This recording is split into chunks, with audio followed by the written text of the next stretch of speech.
and buy and hold investor here for a little over 3 years. What's up, everybody? Welcome to the Leveling Up Book Club. We are in November. Our book of the month is The 48 Laws of Power by Robert Greene. We are on day 2. As you can see above me, chapters, or actually laws 9 through 18 is what we are going to tackle today. I hope you read it. If you didn't read it, don't worry, because this gives nice, easy breakdowns, and every single one of these laws are something that we are all very familiar with. So you will know about this. You will have experienced this, seen this, thought about this. So once again, feel free to unmute yourself. Feel free to turn your camera on and participate in this meeting, because this is a we meeting. So let me share the screen and let's get going.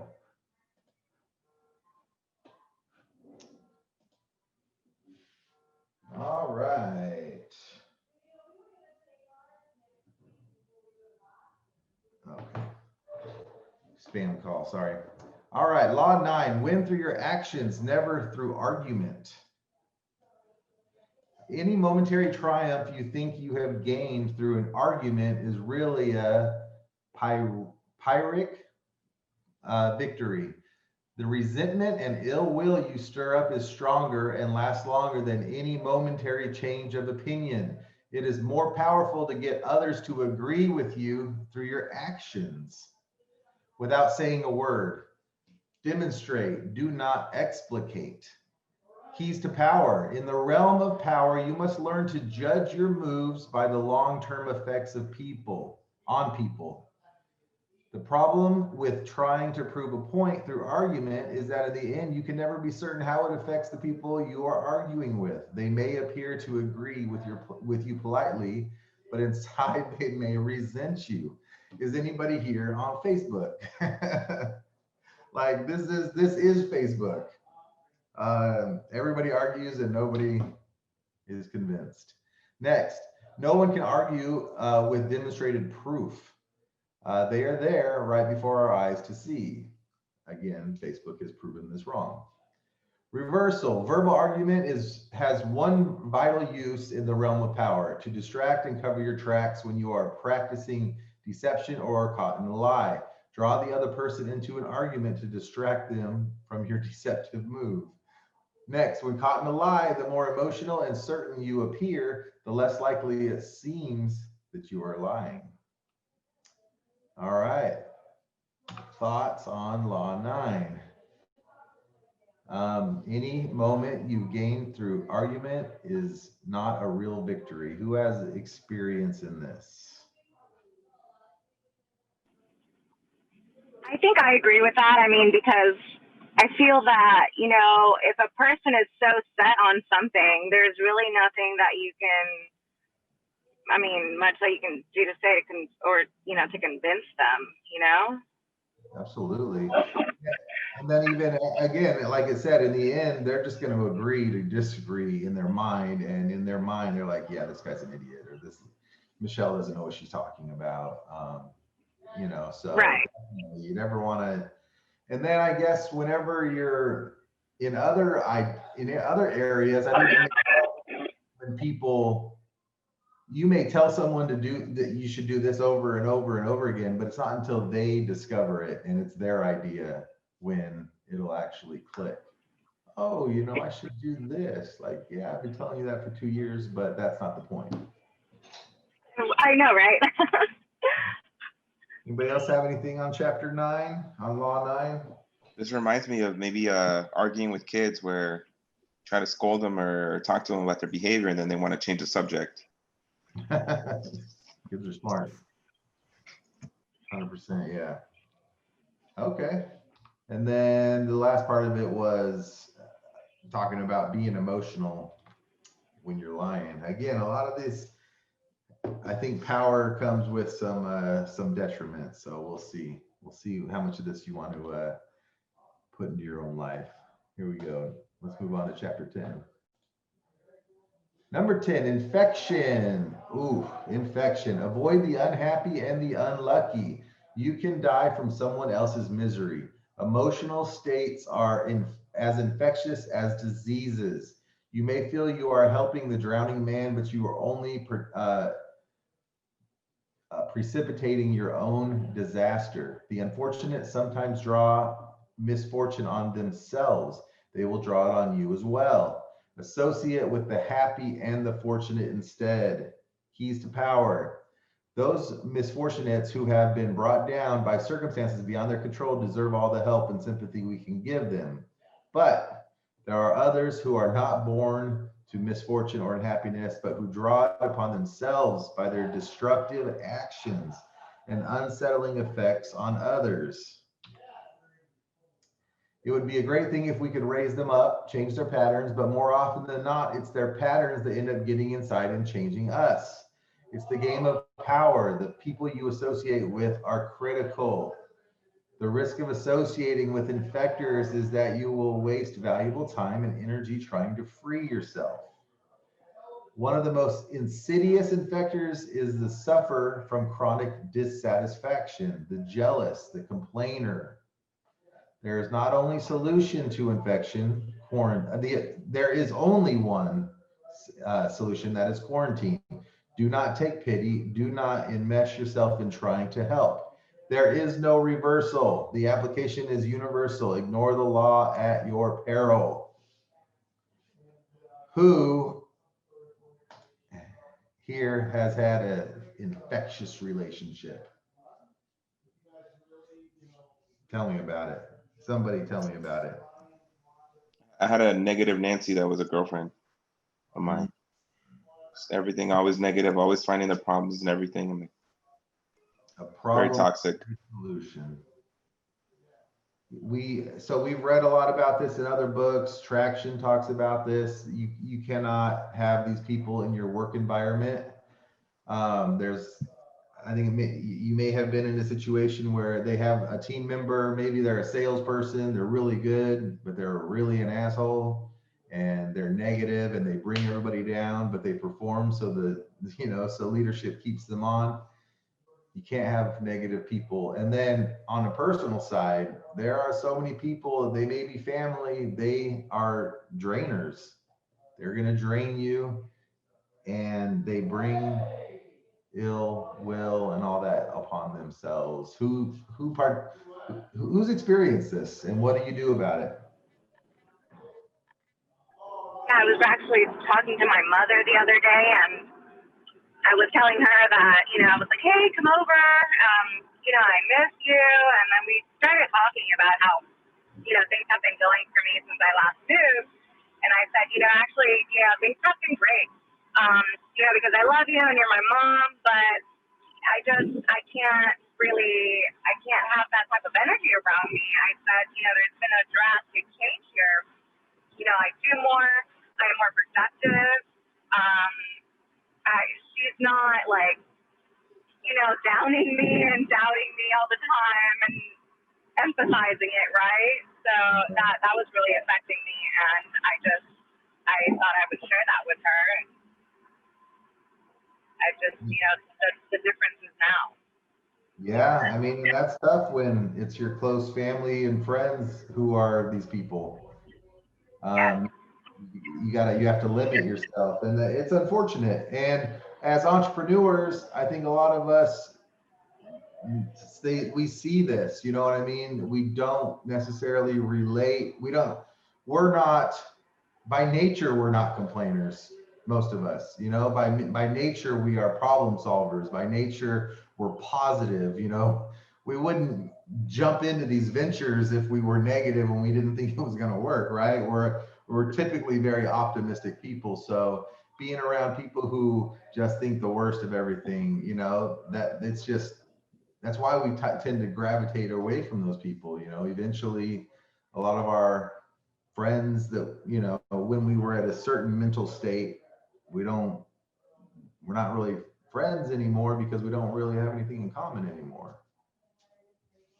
So anybody else have anything on that? Angel, what do you got? Yeah, this law really reminds me of you're a product of the 5 closest people you hang around with.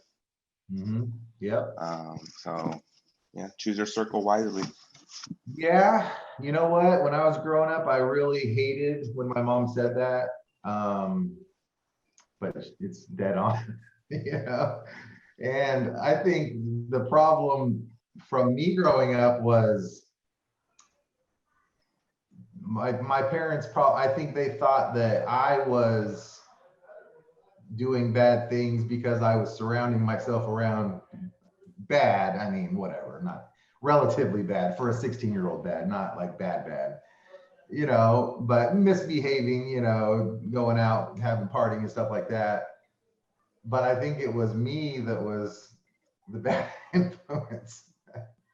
You know what I mean? Like I would seek out people who were doing the things that I would like to do. So I don't think they may have been the ultimate cause. I think maybe I have, like a good buddy of mine, he was always, anytime we got in trouble, it was always his fault. Like, God, this guy, dang this guy.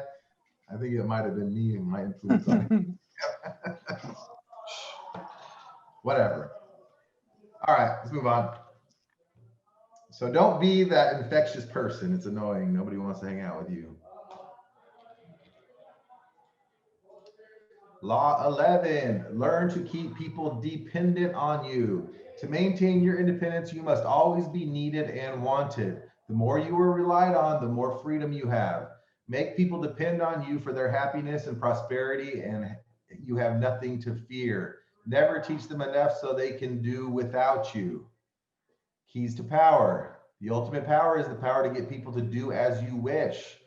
When you can do this without having to force people or hurt them, when they willingly grant you what you desire, then your power is untouchable. The best way to do this is to create a relationship of dependence. The master requires your services. He is weak or unable to function without you. You have enmeshed yourself in his work so deeply that going away with you would bring him great difficulty. The ultimate form of power is not independence. The completely independent man would love in a cabin in the woods, but he would have no power. The best you can hope for is that others will grow so dependent on you that you enjoy a kind of reverse independence. Their need for you frees you. One way to obtain this possession is to possess a talent or creative skill that simply cannot be replaced. Having the appearance of specialized knowledge and skills gives you leeway in your ability to deceive those above you into thinking that they cannot do without you. Reverse. By making others dependent on you, it also means that you're in some measure dependent on them. No independence comes without a price. You are forced to isolate yourself. Monopolies often turn inwards and destroy themselves from the internal pressure. That's a good one to think of. Monopolies often turn inward and destroy themselves from the internal pressure. Interdependence remains the law. Independence, a rare and often fatal exception. Interdependence is what we're shooting for. Thoughts. Who has made themselves indispensable in your world? What you got, Angel? I don't know, just for me, just on the investment side, a lot of family and friends kind of look to me as far as what should they invest in and kind of the go-to. But I mean, there's other people out there too, but it's just kind of being top of mind. Right. I think when people are looking to grow, like a wholesale team, sales team, something like that, I think this is the one where this is what they fear. They fear, hey, I'm going to bring someone on, I'm going to teach them everything they know, and then they're going to leave and they're going to go do it themselves. So this law states you need to keep something back, you know, don't reveal everything, you know, have a few missing pieces to that puzzle. And then secondly, be really good at what you do. I mean, sports is an easy analogy for this, that, you know, Dennis Rodman, right? I don't know if you guys ever saw The Dance. There was a great documentary this past summer about the Chicago Bulls, Michael Jordan. And if you know Dennis Rodman, he was a huge disruption on that team. He would not show up. He would show up hungover. He would disappear. He literally would disappear. They would find him in Vegas a couple days later in the middle of the season. And if he didn't possess the talent that he had, he was amazing. He was the worm. I mean, this guy was the best at what he did. If he wasn't, they would have got rid of his butt. He's, in a heartbeat. The 12th guy on that bench, he can't do that kind of stuff. He was indispensable. So he can do literally whatever he wanted to a point. Eventually they did get rid of him. But that year, he could do whatever he wanted. So yeah, becoming indispensable, knowing a trait, a skill, being able to put it together. One of the things that we do on the architecture side and on the building side is we've created the ways to put that all together. So many people in my industry, they don't even get started because they just don't think they can. The process is so daunting. Like how do I get from A to Z when I don't know all these steps? So having an architect who knows the stuff, so he knows the little things that you don't know, maybe that's where you're very dependent on him. So you always want to make sure that you are indispensable with your business. Anybody got any thoughts on this? Oh, yes, that's true. I really like it that what we have on the team is we have that interdependence. Yes. We are dependent on each other. So it's like that without Marge or Email. I like it that they depend on me because I'm like the glue who could fix everything together. So, but without Marge or without the other VAs who's working on their specific task, we are still dependent on them to be able to successfully do each and every task that was assigned to them, so that it would be much more smoother operation. So yeah, I like interdependence. Interdependence, that's fantastic. Absolutely. We need each other to do the best that we can do. Yes, to be successful. Thanks for adding that. Let's move on. All right, Law 12, use selective honesty and generosity to disarm your victim. One sincere and honest move will cover over dozens of dishonest ones.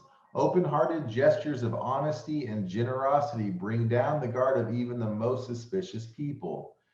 Once your selective honesty opens a hole in their armor, you can deceive and manipulate them at will. A timely gift, a Trojan horse, will serve the same purpose.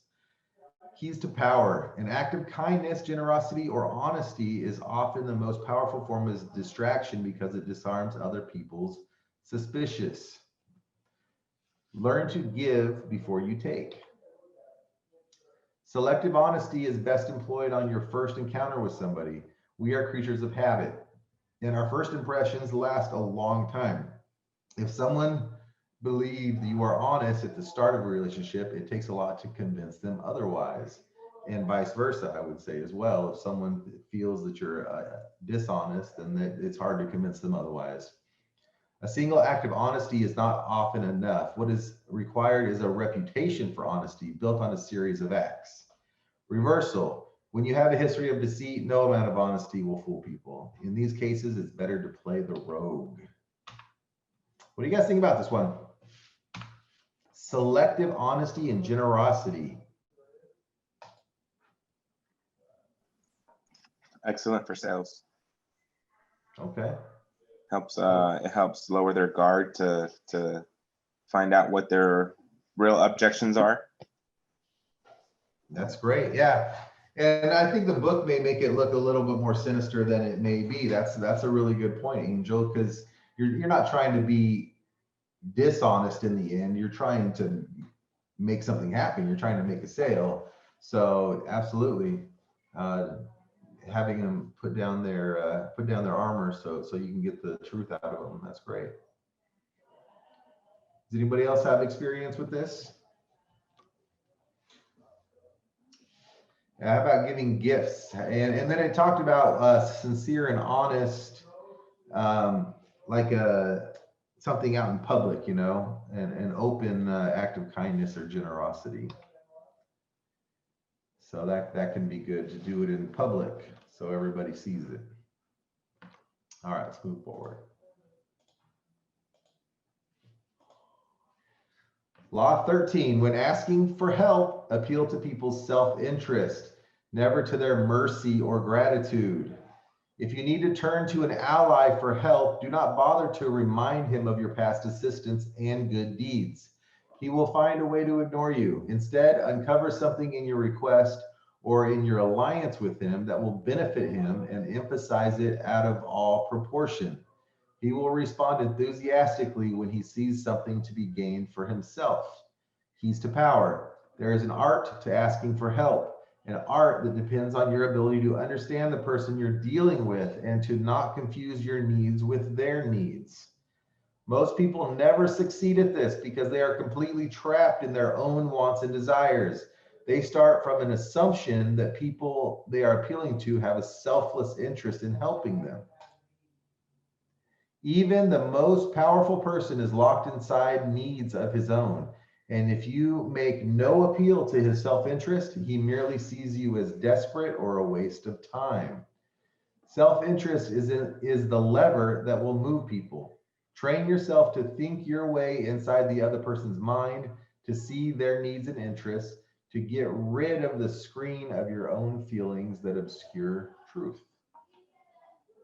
Reversal. Some people will see an appeal in their self-interest as ugly and ignoble.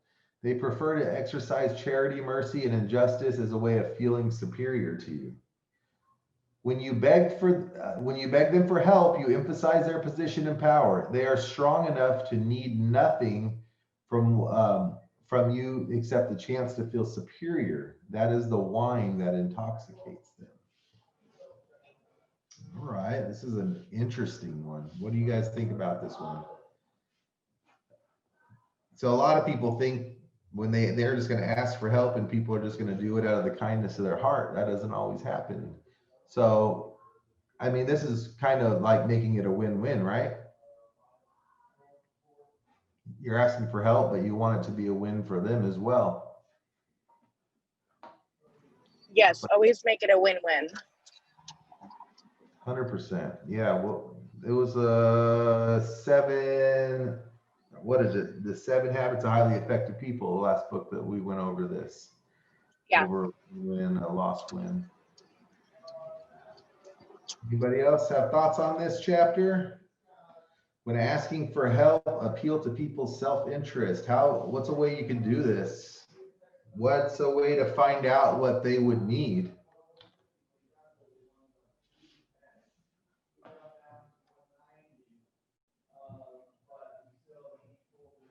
Anybody? Who's going to break the silence? Curious to know the answer to that too. Maybe, spark some ideas here. Yeah, exactly. Angel, you're... I missed the last minute. What was the question? So what is a way, so it talks about the art to asking for help is to appeal to people's self-interest, never to their mercy or gratitude when you're asking for help. So what's a way to find out what you can give this person, what you can do to make it a win-win? I mean, maybe a little bit of research, right? So find out about that person. What are their needs? What are their wants? When you find what you can do for them, it's a lot easier to find, because you already know what they can do for you. And giving first is typically the best way to receive. So when you're looking for help, you want to look into their self-interest as well. Don't just think, oh, they're just going to do it just because they're a nice guy. That's not always a good strategy. Yes, this strategy is actually very effective for those who do networking or multi-level marketing. Yeah, because the self-interest is the greatest motivator for people. So sometimes they tell you that if you join our company or if you purchase this product or you be a member, this is what you'll get. But if you know yourself that you're asking them to join, because if you recruit them, it will be added on your downline and will be additional income for you. So it's the best strategy, I think, for networking and multi-level marketing. Great point, Eve. Great point. This also kind of reminds me of maybe in the combat fighting sports where maybe you're a fighter and you fought somebody and you go to train and you have another fighter in your stable that's going to fight the same opponent that you previously fought. So it's a kind of win-win. You get to work and get to train the other person and kind of give them some insights on your experience, how it was like to fight the other opponent. So. Good stuff. Anybody else have thoughts on that? Okay, let's move forward. Number 14, pose as a friend and work as a spy. Knowing about your rival is critical. Use spies to gather valuable information that will keep you a step ahead. Better still, play the spy yourself. In polite social encounters, learn to probe. Ask indirect questions to get people to reveal their weaknesses and intentions. There is no occasion that is not an opportunity for artful spying. Keys to power. People won't tell you their thoughts, emotions, and plans. As such, you cannot predict their moves and are constantly in the dark. The trick is to find a way to probe them, to find out their secrets and hidden intentions without letting them know what you're up to. The most common way of spying is to use other people. The method is simple, powerful, but risky. Risk being exposed or fed wrong information. So yeah, sending others to spy for you is not the best way. Practice this tactic with caution and care. If people begin to suspect you are worming secrets out of them under the banner of conversation, they will avoid you. Emphasize friendly chatter, not valuable information. By pretending to bare your heart to another person, you make them more likely to reveal their own secrets. Just as you spy on other people, you must be prepared for others to spy on you. And you can definitely be fed wrong information. What do you guys think about this one? Who uses this? Absolutely, right? I mean, in sales, in negotiating, in everything, it's critical to know as much as you can about the other person. Let them talk. Let them talk. I use that with my tenants when I send over a contractor for a plumbing issue, AC issue. Hey, how did the interior look? Anything out of the ordinary? Kind of sending a friend to repair, but a spy to keep an eye on the place. There you go. Anybody else have experience with this? Just keep the other person talking, you know, find out what they want, what they need, what they really think. And yeah, you add a little bit of alcohol sometimes and you never know what people will say, you know, they'll really open up and the honesty will flow. And then sending them, you know, some calculated information about yourself, you know, telling them calculated secrets so to open up to them so they feel comfortable talking to you about things that you may want to know. So some good stuff. Anybody else? All right, let's move on to number 15.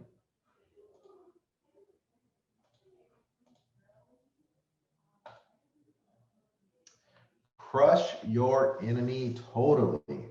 All great leaders since Moses have known that a feared enemy must be crushed completely. Sometimes they have learned this the hard way. If one ember is left alight, no matter how dimly it smolders, a fire will eventually break out. More is lost through stopping halfway than through total annihilation. The enemy will recover and will seek revenge. Crush him not only in body but spirit. Keys to power. Your enemies wish you ill. There's nothing they want more than to eliminate you. If in your struggles with them you stop halfway out of mercy or hope of reconciliation, You will only make them more determined, more embittered, and they will someday take revenge. Have no mercy. Crush them totally. Allow your enemies no options. The goal of power is to control your enemies completely and to make them obey your will. You cannot afford to go halfway. The reverse.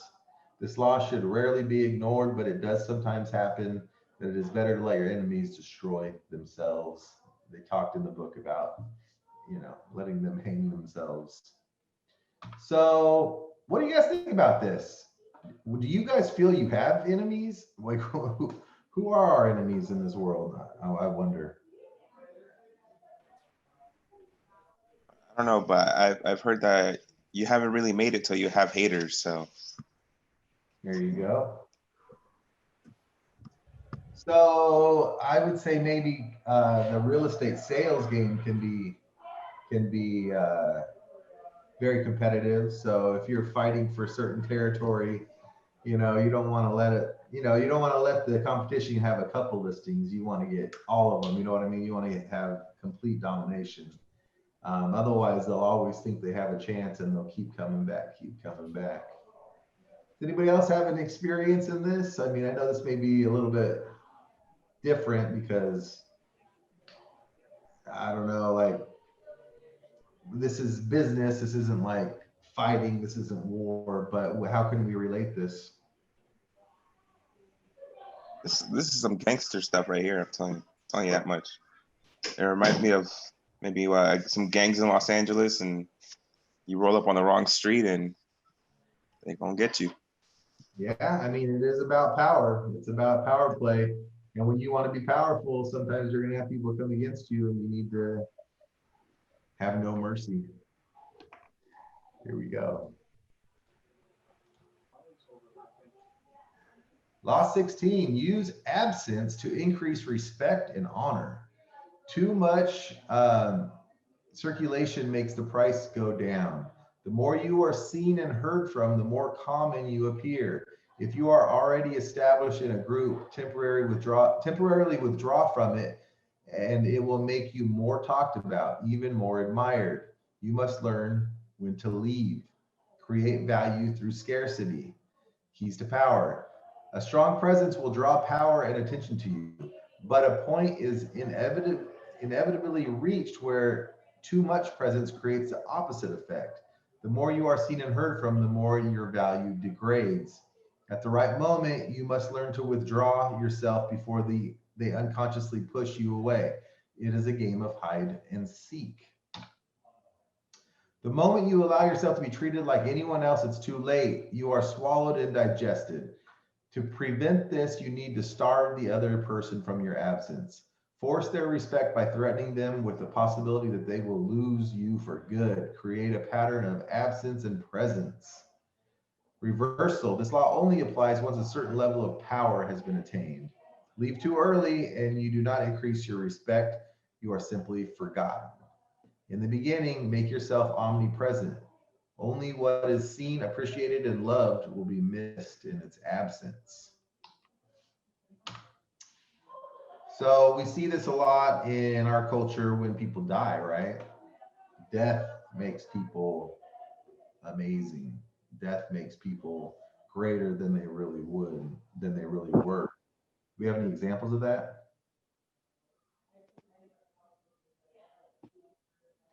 So one thing when I was reading this chapter that popped up to me was so if you guys pay attention to football sports, there's a guy named Barry Sanders. Barry Sanders was one of the greatest, but Barry Sanders retired early.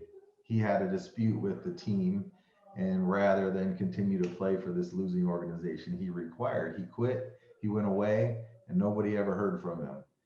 The mystique of Barry Sanders makes him one of the greatest of all time, even though he only played 9 seasons. And even though when you compare his statistics to others, it doesn't add up. I will compare him to another guy whose name is Adrian Peterson, who was also fantastic. He was the best in the league for several years. And if you looked at his first 9 years, I haven't looked this up, but I would bet they are fairly comparable to Barry Sanders. But he is still playing, and he's no good anymore. He's old, he's worn out. It's like he's almost a joke now. So he is a great example of he stayed around way too long, and his luster was tarnished over time, 100%. Anybody else having any experience with that, where someone seemed really great and they came in, but they were just kind of around too long, and the more you learned about it, the less great they were?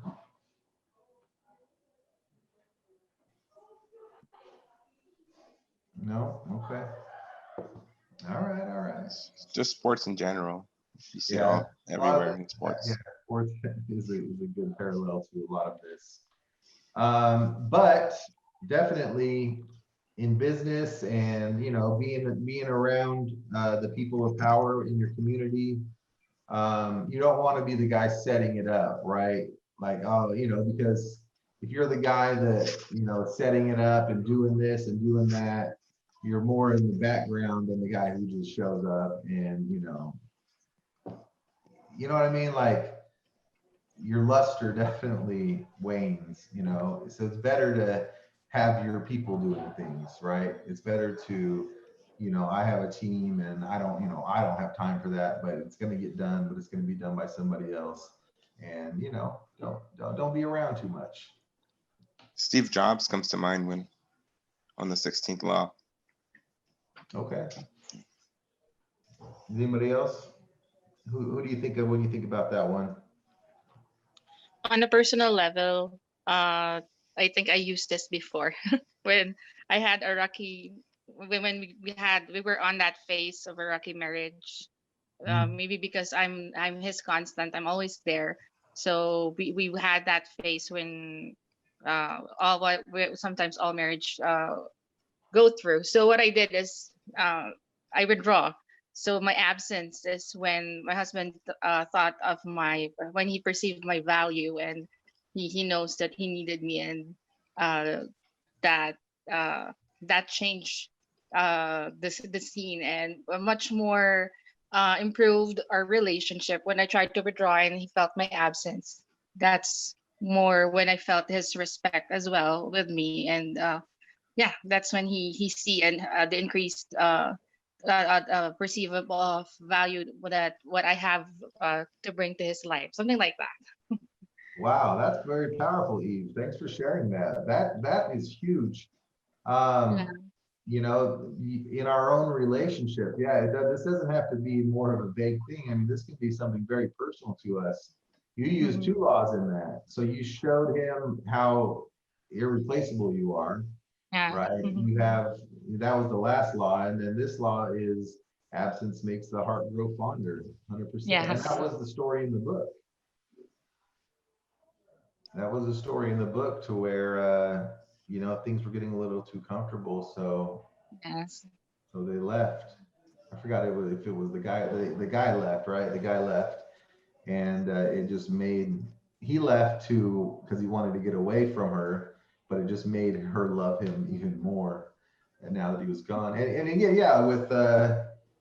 with people who die, music artists who die young, right? They're put up here on a pedestal, when people who would do it for 30 or 40 years, people kind of forget about them. True. It's the fear of loss. Good stuff. All right. We got two more. Hey, Maya, send me a message to let me know what our next assignment is, so I have that ready to go. Law 17, keep others in suspended terror. Yes, this is good for our kids. Keep others in suspended terror. Cultivate an air of unpredictability. Humans are creatures of habit, and with insatiable need to see familiarity in other people's actions. Your predictability gives them a sense of control. Turn the tables, be deliberately unpredictable. Behavior that seems to have no consistency or purpose will keep them off balance and they will wear themselves out trying to explain your moves. Keys to power. Nothing is more terrifying than the sudden and unpredictable. Only man has the capacity to consciously alter his behavior, to improvise and overcome the weight of routine and habit. Yet, most men do not recognize this power. They prefer the comforts of routine and habit. A person of power instills the kind of fear by deliberately unsettling those around him to keep the initiative on his side. Unpredictability is often the tactic of the master, but the underdog can use it too. If you find yourself outnumbered or cornered, throw in a series of unpredictable moves. Your enemy will be confused. Scrambling your patterns on a day-to-day basis will cause a stir around you and stimulate interest. The reverse. Predictability can work in your favor. You can lull people to sleep. It can become a form of a smokescreen, being predictable. Who uses this in their lives? Being unpredictable. This is everywhere. It is. I see it with from politics to dealing with children. You tell children about folk tales about the boogeyman and monsters being under their bed, and el cucuy, they're not being quiet at night. And then you see it in politics too, with Donald Trump, and they're going to do this, they're going to do that, just using fear tactics to keep people on the edge and use it to their favor. Well, every 4 years, the Democrats are going to take your guns, right? Every 4 years without fail. And it works. How about the reverse? For me, this is the reverse. I don't want unpredictability with some things. I want to know what this is. I want to know how much this is going to weigh. I want to know how much it's going to taste. And I want to know how much it's going to cost every single time. So that can be the reverse. But how about the actual law? What do you guys think? What are some thoughts on that? On keeping others suspended in terror because they don't know your next move. Sports came up for me again. So there was a baseball player named Randy Johnson. And this guy was 6'7", and he can throw them over 100 miles an hour. He threw a crazy fastball. But he was lefty, so his when he threw it looked a little bit different than everybody else. But especially early in his career, this guy was wild. You didn't know if it was going to be right down the middle, or you didn't know if you were going to get hit in the head. And I see this a lot with my kid who's in Little League. The wild pitchers are so hard to hit off of because you don't know where it's coming. You don't know where it's going to be next. And you have a little bit of fear because that thing may just hit you in the head. And so it puts people off their game. So that was one of the things that kind of popped into my brain. What pops into your guys' brain when we talk about this? About how humans are creatures of habit, and your predictability gives them a sense of control. How about being a mom, right? If you a lot of times in my household, the mom is just like, she yells at certain things, right? Certain things like she yells, but it's the same yell, and all of a sudden it just bounces right off. They don't hear it. So every once in a while, mom needs to freak out, you know what, and throw something or slam a door or something, right? Yes. You got to keep them on their toes. Otherwise, they just ignore you. Where are my moms at? Who's experiencing this? Well, for me, just they're used. If you ask something from your kids, it's like you keep on nagging them, and then sometimes I do just be quiet and just smile, a funny smile, and then they do it. Like they know there's something coming for them. So I think having a different tactics or parenting would be good, so will never know. Like also playing poker, right? So you don't have to be predictable. You have to have something for yourself to shock them.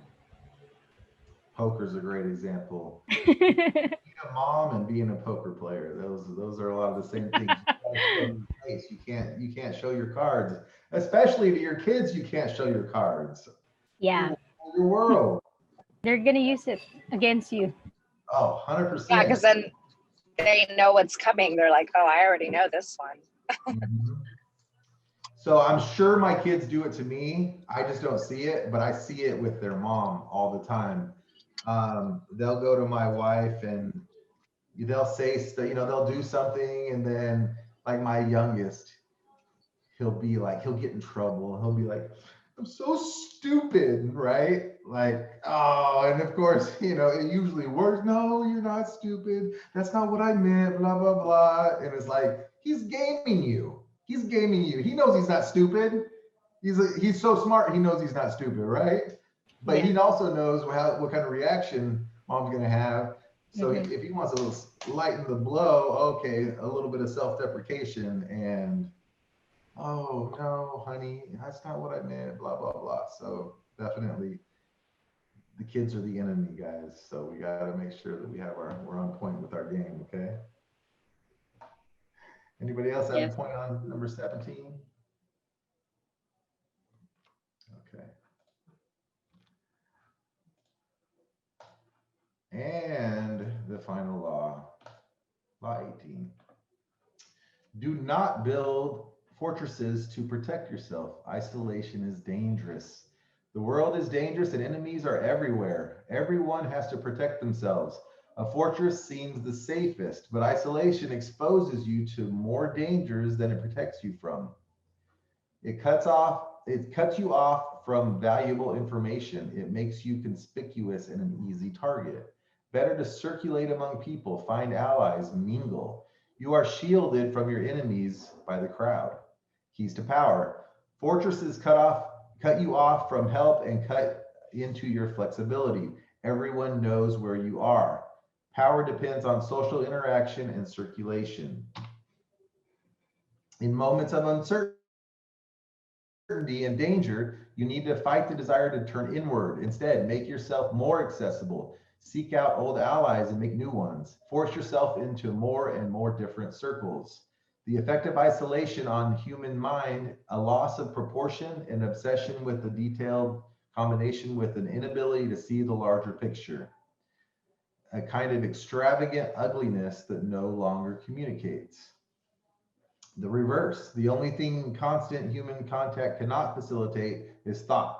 The weight of society's pressure to conform and the lack of distance from people can make it impossible to think clearly about what's going on around you. As a temporary recourse, isolation can help you gain perspective. So the reversal is going to be exception, not the rule, right? You definitely want to have your alone time. You need time to think to yourself, but we don't want to isolate thoughts, ideas. How does this relate to your life?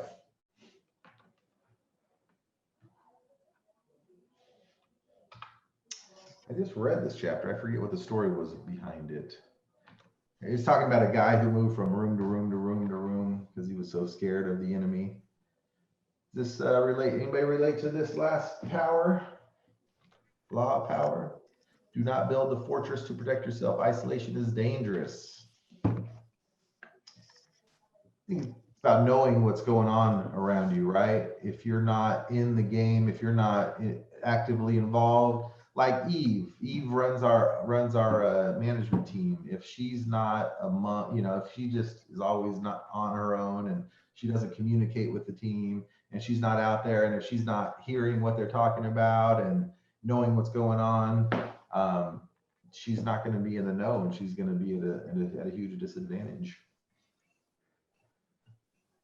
If you're not out there in the market, if you're not like in real estate, like investing, if you're not out there buying, if you're not out there seeing what is selling, what's going on, you don't have a pulse to the market, you're behind. You're behind people who are actually out there amongst everyone else doing instead of just being isolated. Yes, that's correct. To become powerful, you must place yourself at the center of the things. Activity should revolve around you so that you will be aware of everything. Very good. Look at you dropping all these knowledge bombs today. I like it. Anybody else have a thought on that? It kind of reminds me maybe of being a one-man show. You know, if you know, you can only go so far doing everything yourself. If you really want to scale and grow, you're going to have to bring people in and surround yourself with other like-minded individuals and to complement your weaknesses in order to scale and grow. 100%. I agree. You're like the 5 people you revolve yourself around.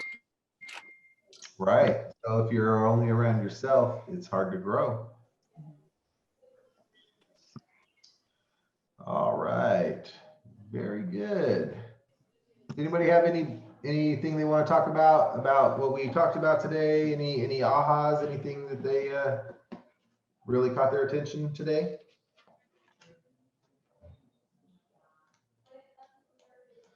For me, it was, you know, a couple things where it's like, man, do I really want to incorporate that into my life? But I think it all has a varying degree of how much you take into it. You know what I mean? Like, you don't necessarily want to be deceptive, but yeah, I don't know. Just learning how to position yourself a little bit better. And there's 48 laws. I don't know if you have to, you know, take every single law to heart. So next week, we are reading chapters 19 through 25. So let's see, that's going to take us through about halfway through the book. 25. So we are going to be reading through page 199.